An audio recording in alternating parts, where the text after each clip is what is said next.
So a culture of people. And in a way, what I think what you're saying often with me, and perhaps there are people who watch this, and yourself, is like the way, or a way to approach this is to ask the questions for yourself. So whoever sees this, to ask a question, well, why, am I looking into the law, or am I asking the question, why don't I fit in, and why am I asking that question? And to explore these, you're sort of saying that there's a power in exploring these questions for myself.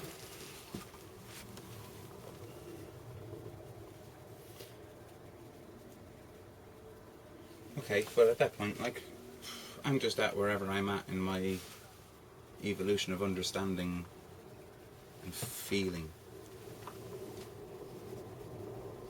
And as I've matured, I've come to realise that I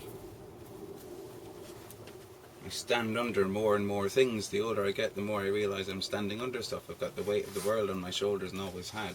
But the more I've grown mature, I need to know various ledges. No ledge, knowledge, no ledges. I've climbed up these ledges,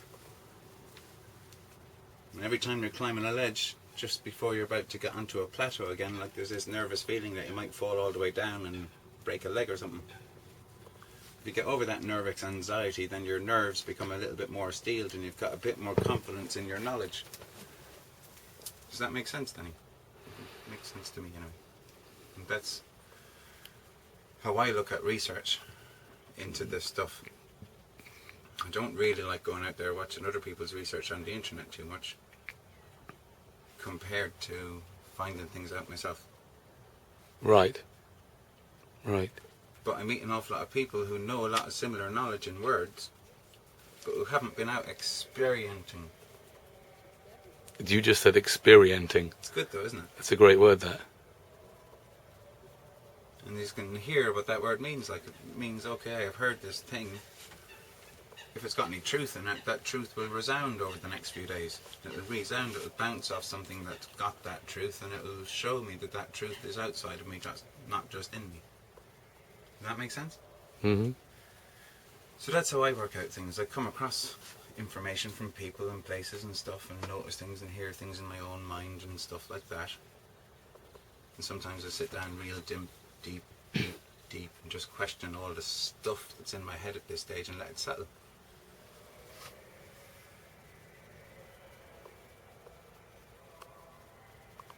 So tell me more about this idea of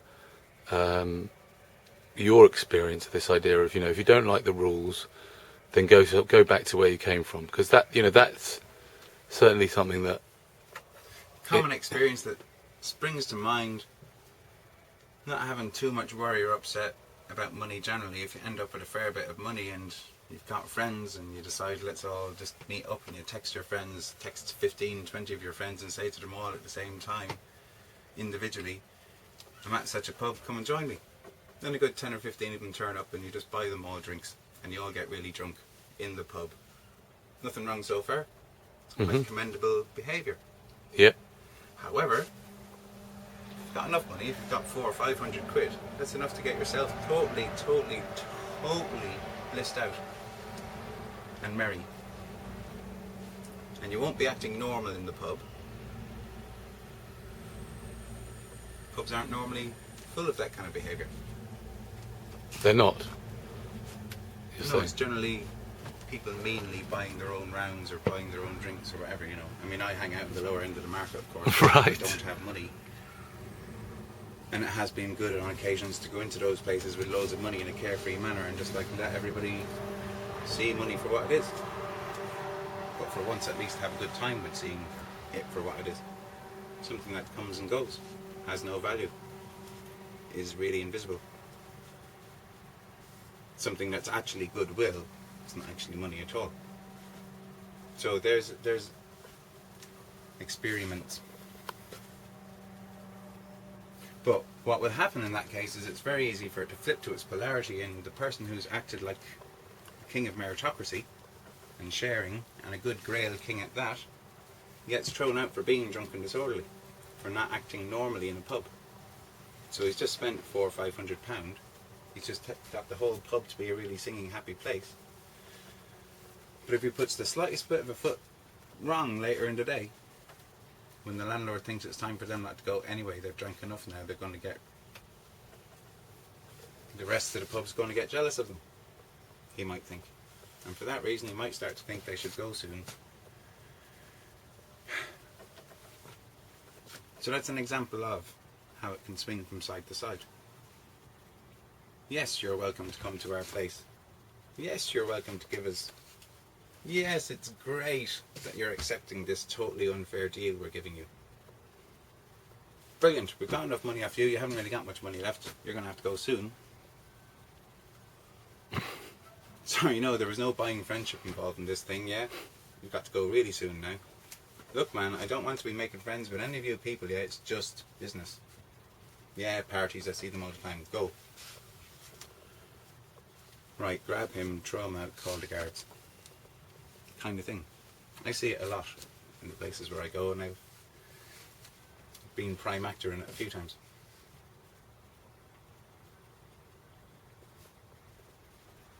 So there's a chain of command. Anyone who is a part of society can call the police to an incident with a member of somebody who appears not to be part of our society. Someone who's not playing by our rules and not standing by our rules and not being exemplary of our rules, unspoken as they may be. Never mind laws, man, this is just like unspoken social rules. So a traveller person is in a pub, a straight person is in a pub. A traveller person is a girl, the straight person is a bloke. A traveller person is attractive, the straight bloke's just a bit of a blob. Straight bloke starts coming on to the traveller girl. Traveller girl is doing no harm to nobody, and she's quite sound and very spiritual and very beautiful therefore. Yet this localer bloke has got all his mates around. He's going to spend a lot more money in the pub in the next forever. She's not. The issue gets out of hand. He's trespassed entirely on someone else's sovereignty. She's protested and said, "Oi, get away." Her push to the point of having to defend herself is interpreted as she's caused trouble with a localer. The girl is chased out of the pub. And just to make sure that she doesn't go to the cops and tell the cops what happened, preemptive strike. The pub rings the cop and says, "This traveller girl stole something. She reached for his wallet, she had his hand inside his jacket." And there it is, the police will arrest that girl and deport her back to whatever country she's travelled from. And that girl's a world citizen, spiritual as you like. Does that make it plain and simple this time? Yeah. That's the one then. It's funny you should say that, because what you know. Common sense. There's no Black's Law Dictionary involved in any of the stuff I'm talking about. There's no definitions. There's no quoting what someone else wrote down. This is real common sense, isn't it? Yeah, I mean, it's funny. It's funny because it reminds me of a few weeks ago when I was filming in Canary Wharf, and I was asking someone what's really going on, and he, you know, on the megaphone, and this guy, this Indian guy, came up to me and he said, "I'll tell you what's really going on. My friend, who's 30 years old, is in I don't know what you call them, is in detention to be possibly deported out of the country." Yeah. What had he done? He'd shoplifted a bottle of wine or something. You told me about this. Yeah. That's the same kind of thing, isn't it? Yes. Commonplace, Stanley, that's the thing. Right. Two different strands of society. Two totally different strands of society. And then the people who aren't even in society. Who are they? The traveller girl. Right. Aren't they also the people right at the top? And not that I'm that interested in those. Are they part? Are they part of it? Two strands of society. Not right at the top. Aren't there people like who are outside of society who are right at the top? Okay. To whom the rules don't apply. You can make them entirely. They don't. The rules don't apply to them, right? I'd call us a replica. I'd call the two strands of society a replication of them, if they're going to be called outside of society. But I think they're the source of society, so I wouldn't put them outside of it. Right. Whereas Romany gypsies and any indigenous people who are still living by their own cultural heart are still out of society because their cultural heart won't have let them learn the lie. So again, why I'd put the elite inside of society is because the elite are the source of the lie. And then those two strands of society are those who are profiting from the lie and those who are suffering from the lie. Right. But most of those who suffer from the lie believe in it. Because it does touch upon very instinctual old stuff about get off my land. I'm scared of the last lot of people who came onto my land and tried to kill my daughter. It's not the guys all saying get off my land are all bad guys who just want, they're not Anunnaki aliens wanting to suck your blood. They're just guys who have survived a few attacks from marauding tribes who were Anunnaki and wanted to suck your blood. Right. In the Silmarillion, which is the book before The Lord of the Rings by J.R.R. Tolkien,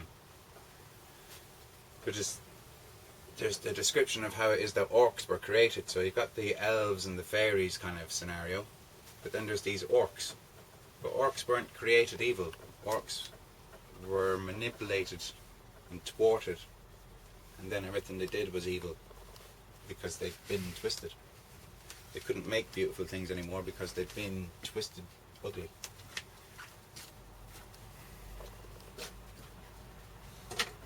So that's the root of all evil thing, whatever that is what twists fairies into ugly things. Right. But it's Money. Not, again, it's not necessarily... Do you mean money? It's not necessarily bloodlines, is it? It's more like an evil spirit, if you're to say anything about it. Yeah, I mean, I don't know if I understand what you're saying, and I often don't. But what comes to mind here is like, as I walk down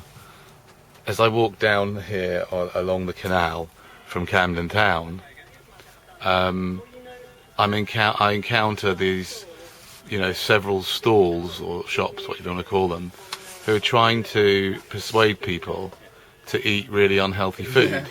Yeah? Yeah. So that's in a way, money Yes. twisting their minds to do something that if they were just slightly more awake, they just probably stop doing. You know what I mean? But the market It's like, would you No, I don't. would you do such a thing like that? Simple. What if you could, like, if someone offered you the business for free, would you take it? I'll explain about money. The thing you were saying earlier when we were chatting, like, let's record it, and I was like, Yeah. let me cheer up a bit first. Yeah, okay. Every day. Okay. The simple thing I'm saying about the money is, if I decide that I need money to live, then I have to go outside and make money.